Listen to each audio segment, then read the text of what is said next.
Okay, so let's get started. Since you wanted me to continue, I will continue.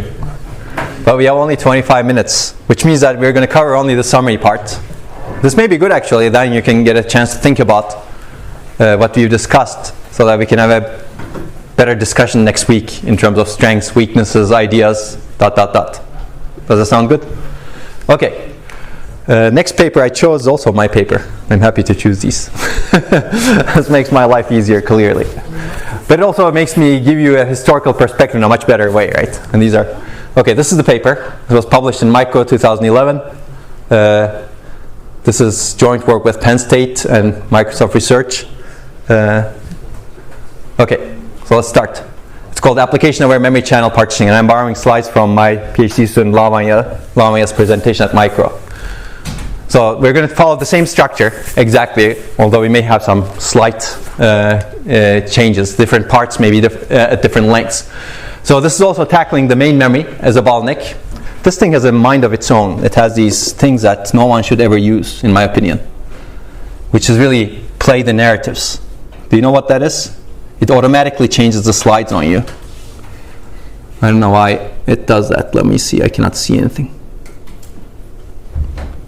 Okay, slideshow. Okay, play narrations, use timings. Never do that. Okay, that's much better. I'd rather control things from here than... Okay, so this paper also tackles a memory bottleneck problem. Main memory latency is long, and because of that long latency, the core stalls and performance degrades. And when you have multiple applications, they share the main memory. And there's inter-application interference happens because of this, and many of you know this very well. The applications request interfere at the main memory, and inter-application interference degrades system performance by delaying some applications or all applications requests.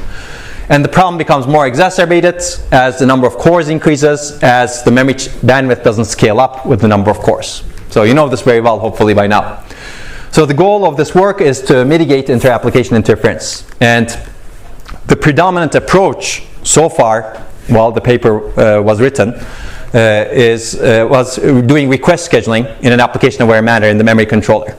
This paper proposes two different approaches. One is doing partitioning the memory channels across different applications to isolate or minimize interference. And it also finds out that partitioning and scheduling can go well together if they're combined in a nice way. So the second approach is to integrate memory partitioning and scheduling. And this is the very high level key idea. Let's go through some background. You already know a lot of this. Basically, main memory consists of banks, and the bank consists of rows and columns, and you have a row buffer. And if you want to access some data in a row buffer, you need to activate the row. And existing systems use first ready, first come memory scheduling policy. They prioritize row buffer hits over others and all the requests over others, all else being equal. And as a result, these are unaware of inter-application interference. Clearly, an application that has high row buffer locality can deny service to others. An application that generates a lot of requests comparatively to other applications can deny service to others.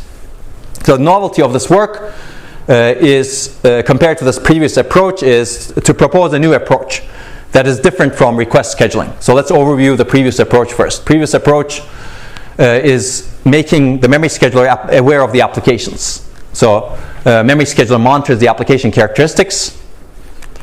It ranks the applications based on memory access characteristics, and it prioritizes the requests at the memory controller based on that ranking.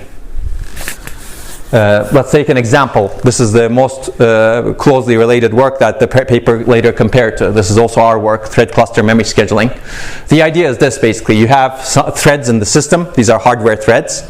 And the memory controller classifies them as memory non-intensive and memory intensive, and forms two clusters, non-intensive and intensive. There are some heuristics in terms of how the classification is done. And the non-intensive cluster is prioritized over the intensive cluster because these applications are generating memory requests not so frequently. And if these are prioritized over the intensive cluster, they're not going to deny much service to the intensive cluster because their requests are not as often. And also, if they don't get prioritized, they actually get denied service, assuming the first ready, first come scheduling policy, because these intensive applications generate a lot of requests.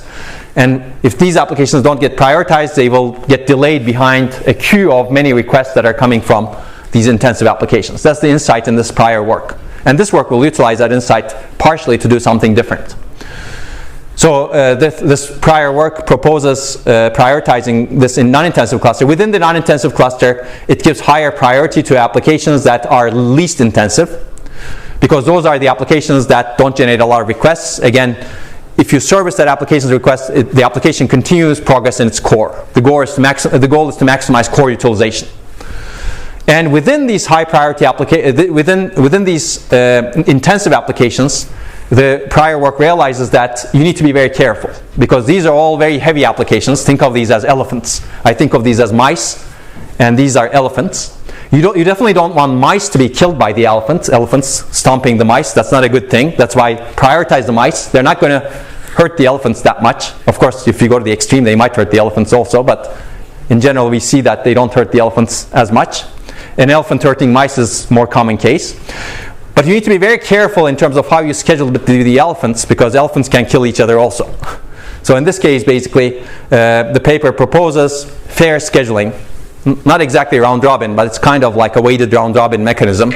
You need to read the paper for more detail to do the scheduling between the elephants, the intensive applications. And that's the approach taken by prior work. Clearly, this adds a lot of complication to the memory scheduler, but there's advantages. It reduces interference between applications by doing this request reordering in an application-aware manner. It improves system performance. This paper actually shows that it significantly improves system performance. It also improves fairness. The disadvantage is that it requires significant modifications to the memory scheduling logic to enable this ranking, this clustering, and this prioritization that we've discussed. As you can see, there needs to be a lot of hardware machinery for this. And also, there's one other disadvantage that this paper that I'm going to describe is going to tackle. It cannot completely eliminate interference by request reordering. Fundamentally, request reordering really can reorder requests and delay interference, but interference is felt at some point. You cannot completely eliminate interference between two different applications. Okay, so the key approach of this work is to partition the memory channels across different applications. That's the idea. So let's take a look at what this means. The observation this paper makes is that modern systems have multiple memory channels. You can see that there are multiple memory controllers. In this case, we're going to look at two applications over here, which is kind of like one of the best cases. And there's a new degree of freedom that's provided by these multiple channels, which is the mapping of data across these multiple channels, right? So in current systems, data mapping or allocation of memory pages across different channels are done in an application-unaware manner. Meaning, the red application's memory pages can be allocated from this memory controller or this memory controller, or memory channel or that memory channel. And the blue application can also be allocated in both. So this causes interference between applications' requests, and you can solve the problem in the memory controller. But the solution that this paper is going to explore is to partition the channels between different applications. So if you actually allocated pages only from this channel to this application, and allocated pages only from channel 1 to this application, you would completely eliminate interference. Of course, now there are questions as to what if you need more pages to this application, right? We will probably tackle that in a little bit. So this completely eliminates interference between different applications' requests. And we're going to exploit that ability to completely eliminate interference. So this is the overview of memory channel partitioning. The goal is not to completely eliminate all the interference. The goal is really to eliminate harmful interference between applications, because some interference will have to be there, because you don't have only two cores and two channels, right? Normally in systems you have many cores and a smaller number of channels. The key is finding applications that harmfully interfere with each other and segregating them to different channels. So the basic idea is to map the data of badly interfering applications to different channels, and there are two key principles that this work exploits. And these are based on prior work, but this work puts them in a nice way. Basically, it's the key idea is to separate applications that are widely different intensities in terms of memory access. Basically, separate the elephant and mice from each other. The second one is to separate the applications that have high row-buffer locality from those that have low row-buffer locality, because these are the ones that interfere badly with each other. An application that has good row-buffer locality streams through memory. Ideally, you would like to prioritize those requests quickly, but if you prioritize them, you cause interference to the other application that doesn't have good row-buffer locality. So why don't you separate them to different channels, so that all the ones that have bad row-buffer locality have bad row-buffer locality in this channel, all the ones that have good row-buffer locality have good row-buffer locality in this channel. They take turns exploiting the row-buffer. That's the idea. So let's take a look at the key ideas in a pictorial way. Basically, We want to separate applications by memory intensity into two different channels. High memory intensity applications interfere with low memory intensity applications in shared memory channels. Pictorially, if you do conventional page mapping, red application may have some requests. This is a timeline of the number of requests that are going to be serviced by two different applications, red and blue. Red application spreads its requests to multiple channels, as you can see. And this is the timeline of servicing of the requests. Blue application happens to be low memory intensity. Red application is high memory intensity. And blue application gets delayed behind 3 requests of this red application in this channel, as you can see. And that happens to be the case. But if you do channel partitioning, in the best case, this is what you would get. Basically, red application only uses this channel, blue application only uses this channel. As you can see, both of the applications benefit in terms of performance here. Well, this is the nice case. This application clearly saves a lot of cycles to service its very few requests, in this case only 1 request. And this application also gets some saved cycles because its requests are not delayed in this bank 0, which happens to be heavily contended in this case. Of course, it's a made-up example. It's a cooked-up example to motivate a point. Right? Real systems show all sorts of behavior, depending on how you do the randomization functions, depending on how you do the scheduling. But this is a potentially realistic case. And it motivates the channel partitioning. So that's the first key principle. Map data of low and high memory intensity applications to different channels. The second principle is also intuitive, I think. High robot for locality applications interfere with low robot for locality applications in the shared memory channels. This is because we use the robot for hit first memory scheduling policy. Remember, one goal of this paper is not to change the hardware much, not to change the memory scheduling policy much. So if you look at the conventional page mapping, this may be, these are the requests that are in the request buffer. And these are the different rows that the request access to. Look, you can see that the red application has high robot for locality in this case. The blue application doesn't have robot for locality in these requests. And the memory scheduler reorders the request of the red application over the blue application such that it exploits the robot for locality in the row that's opened, R0 in this case. And this is the time units that you get with conventional page mapping. Now, if these applications were mapped to different channels, this is one potential timeline you could get. As you can see, the red application doesn't, its performance doesn't degrade. You can still exploit robot for locality here. And the blue application's performance improves because it doesn't get delayed behind the requests of the red application.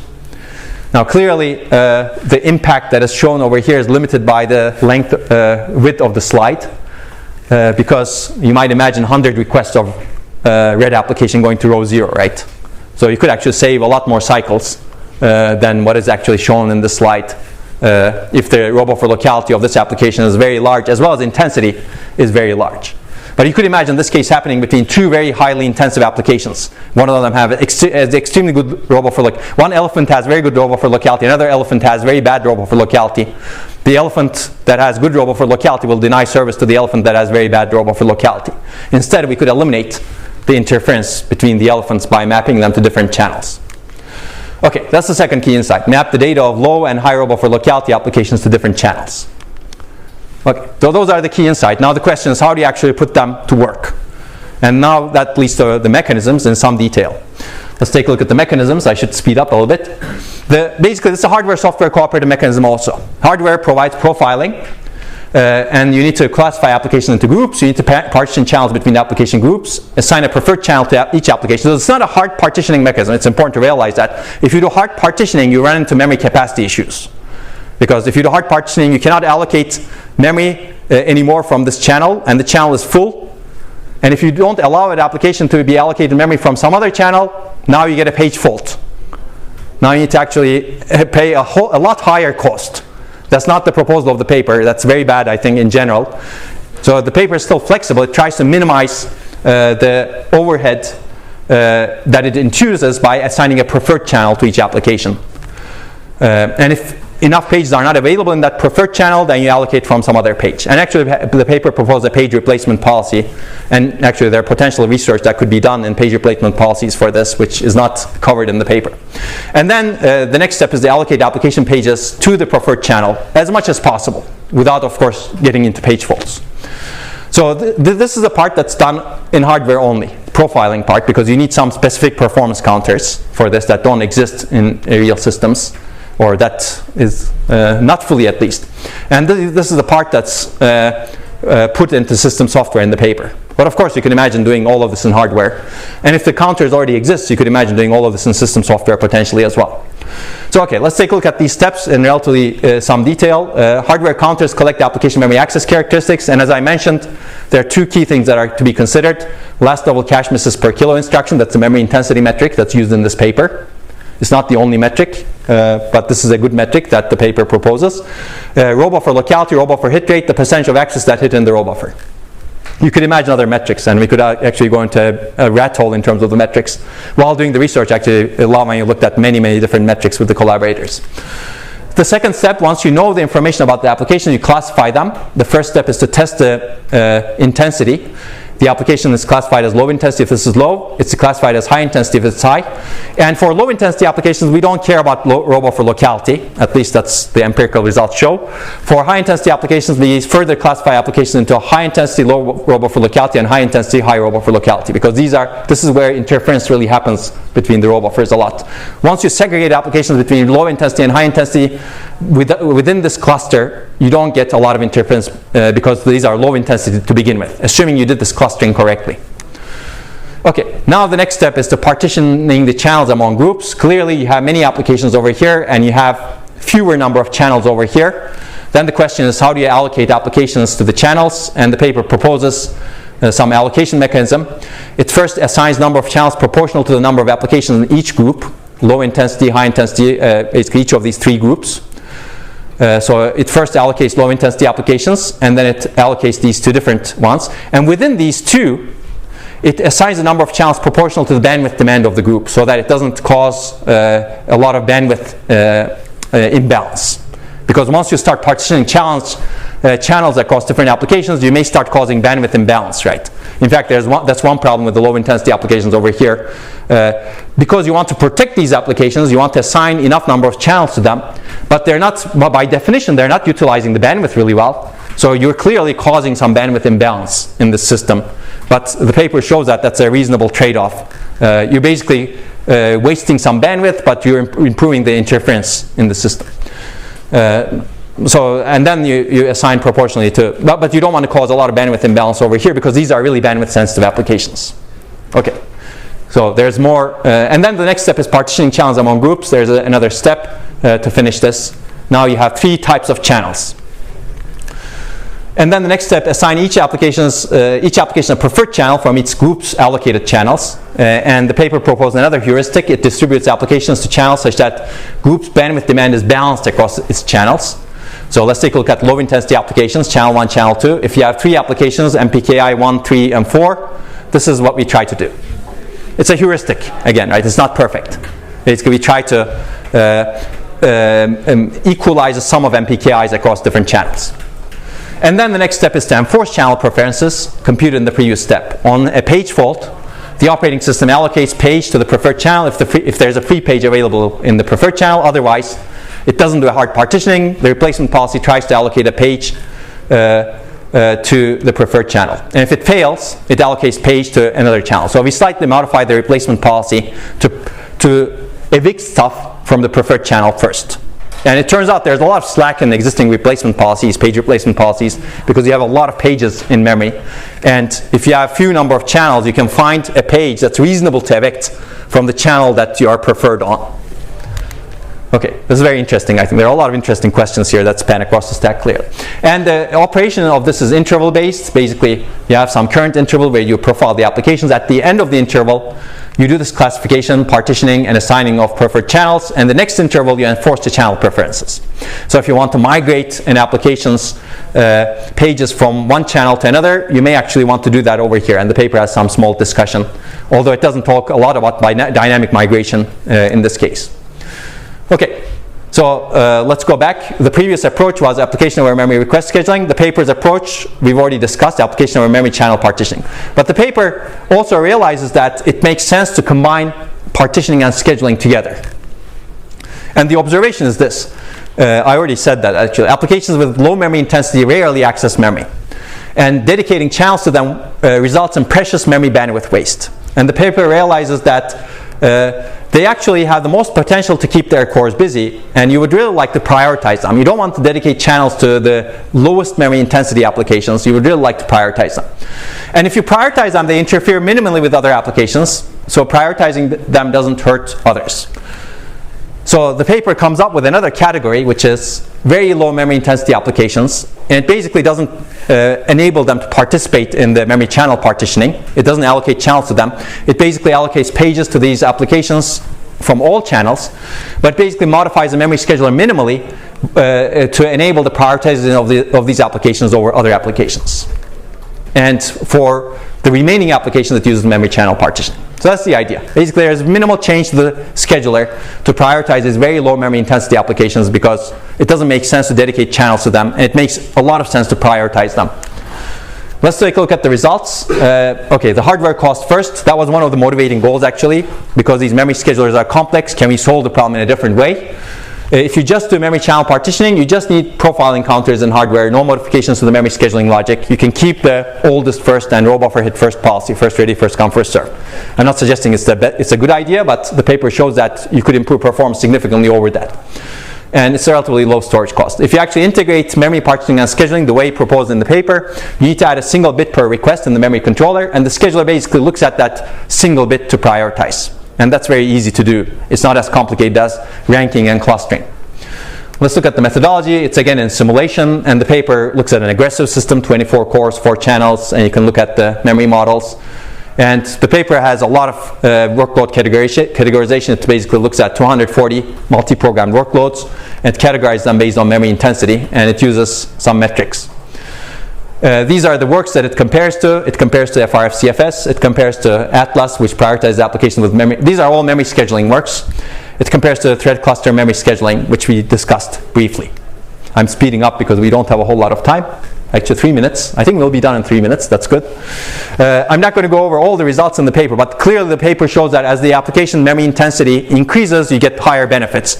Not at 100% intensity. If your memory bandwidth is saturated, you get benefits, but actually, we get much better benefits than memory scheduling, because if your memory bandwidth is saturated, memory scheduling doesn't help you a lot, but memory channel partitioning helps you more. But if your memory intensity levels are on the order of 50-70%, let's say 50 and 70% of the applications are very intensive, then you get a lot of the benefits during that time. If you're actually 0% of your applications are memory intensive, you don't get a lot of benefit also. But averaged across all of these workloads, these are the results that you get. Basically, the performance improvements of memory channel partitioning is significant over the best previous baseline, according to the paper. Actually, the best previous baseline is these two, but this is the best previous baseline without changing the memory scheduling logic. These are two baselines that don't change the memory scheduling logic. And if you actually change the memory scheduling logic minimally, you get 11%. So you get significant performance improvement. And compared to the best previous mechanism, which is thread cluster memory scheduling, which is complex, without changing the memory scheduling logic, you still get 1%. And if you actually add a little bit changes, very small changes to memory scheduling logic, you get a little bit more. Okay, basically at lower hardware cost, you get better system performance than the best previous scheduler. And the paper also explores interaction with the memory scheduling.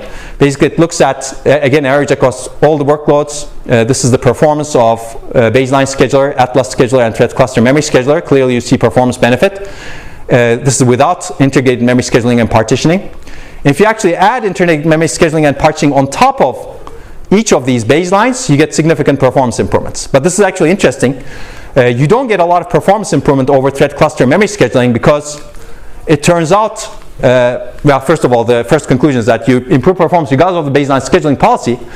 But the highest improvements are based on FRF-CFS because this idea is really designed with the FRF-CFS in mind. It's really taking into account row buffer hit rate as well as memory intensity.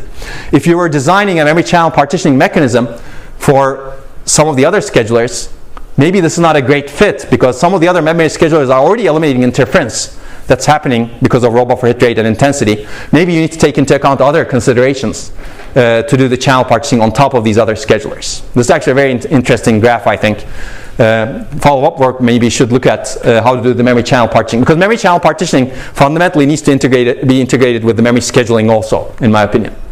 So that's the summary. Almost done. Uncontrolled inter-application interference and main memory degrades memory system performance. Application of memory channel partitioning is proposed in this work. It separates the data of badly interfering applications to different channels, eliminating interference. And the paper also realizes that it can be combined with slight modifications to the memory scheduler by prioritizing very low memory intensity applications in the scheduler so that you don't waste memory bandwidth by dedicating channels to those applications. And all of the other applications interference is handled by the partitioning mechanism that is proposed. And the key results show that memory channel partitioning and integrated memory partitioning and scheduling provide better performance than application-aware memory request scheduling at much lower hardware cost. And that's 25 minutes for you. I guess this was good. And we'll continue with the strengths and weaknesses and the analysis. So please keep thinking about this. Hopefully we'll have a good discussion next week. Have a good weekend.